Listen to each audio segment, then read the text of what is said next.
12 kilo दुधको नि काकालाई पनि काका कति किलो होला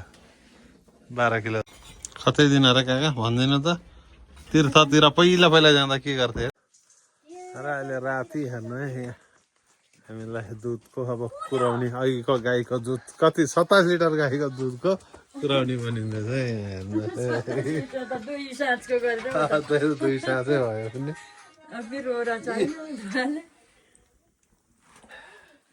यो चाहिँ अब कुराउनी बनेको अरे अहिले देखाउँछु नि तपाईँहरूलाई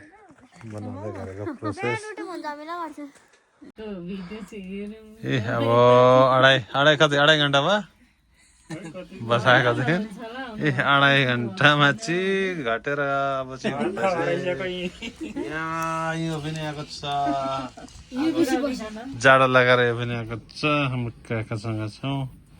काकाको रमाइलो कुरा सुन्दै बस्दैछौँ हामी सबैजना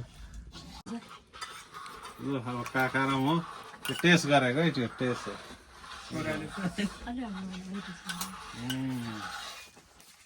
यो चाहिँ मलाई भएको छ कुराउने चाहिँ अब अझै 10-20 मिनटमा हुने रहेछ कतै दिन र काका भन्दिनु त तीर्थतिर पहिला जाँदा के गर्थे अरे उहिले गाउने बोकेर जान्थे नि हौ चिउरासँग बट्टा हुँदो चिउरा हुँदो हालेर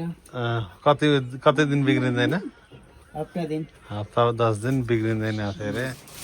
यहाँ तीर्थतिर कहीँ जाँदाखेरि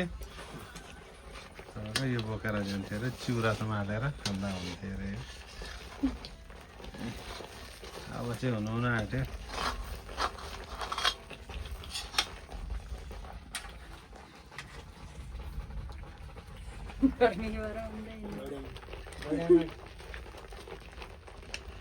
पहिले हाम्रो हजुरबा आमाहरूले मिठाई भनेको यही बोकेर जान्थ्यो होइन यही पनि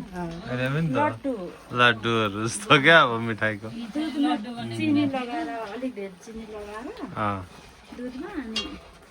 त्यसरी बनाएको लड्डु अस्ति नै अच्छा अब चाहिँ रेडी भयो यो अब चिसो भयो भने चाहिँ अझै मोटो राम्रो हुन्छ डह्रो हुन्छ ल अब हामी चाहिँ यो टेस्ट गरेर उयो गर्ने हो गुड नाइट